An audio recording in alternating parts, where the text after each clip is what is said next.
Hi friends, கருவாட்டு குழம்பு எப்படி வைக்கலான்னு பார்க்கலாம் வாங்க. அதுக்கு என்னென்ன தேவைன்னு பார்க்கலாம். கருவாடு, தக்காளி, தேவையான கடுகு, சீரகம், வெந்தயம், 1/2 கிலோ வெங்காயம், சின்ன வெங்காயத்தை உரித்து பொடிசாக கட் பண்ணி வச்சுருக்கேன். பூண்டு, புளி கரைச்சி வடிகட்டி வச்சுருக்கேன். தேவையான மிளகாத்தூள், கல். இப்போ நம்ம எப்படி தாளித்து பார்த்துக்கலாம்.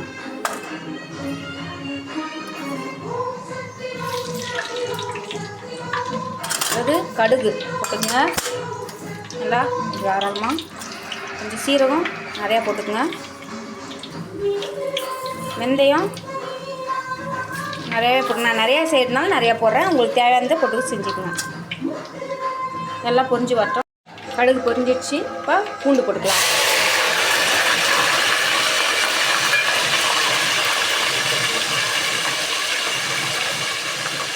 நான் கோல்டு வின்னர் ஊற்றிருக்கேன். உங்களுக்கு எண்ணெய் இருக்கோ நீங்கள் அந்த எண்ணெய் ஊற்றிக்கலாம். நல்லெண்ணெய் கூட ஊற்றி செஞ்சுக்கலாம். பூண்டு நல்லா வதங்கட்டும்.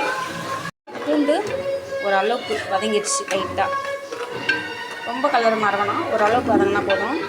அப்புறம் வெங்காயம் கட் பண்ணி வச்சு வெங்காயமும் கருவேப்பிலையும் போட்டுக்கலாம்.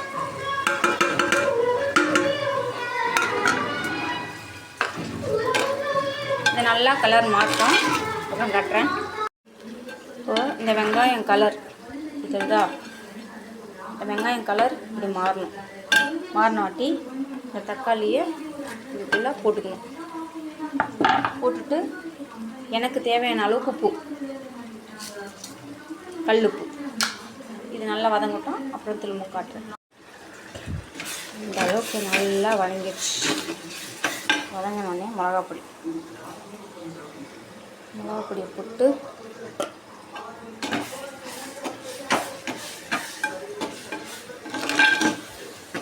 குழம்பு மிளகாப்பொடி கொஞ்சோண்டு வெறும் மிளகாத்தூள் சேர்த்துருக்கேன்.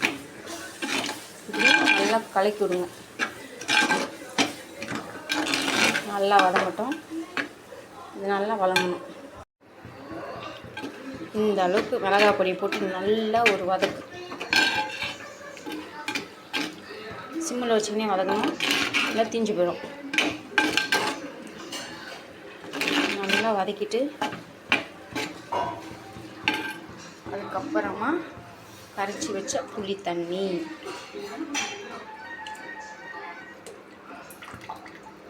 புளியும் நம்ம தேவைக்கேற்ப தான். சில பேர் புளி சாப்பிடுவாங்க, சில பேர் காரமாக சாப்பிடுவாங்க.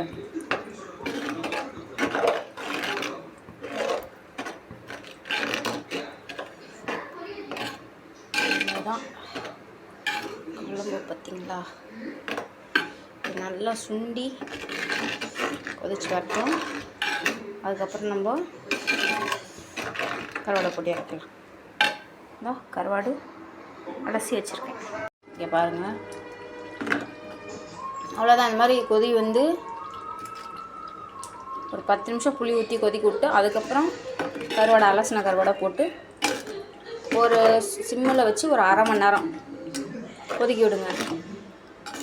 அவ்வளோதான். 1/2 மணி நேரம் கொதிக்க விட்டு இறக்குனிங்கன்னா கருவாட்டு குழம்பு ரெடி.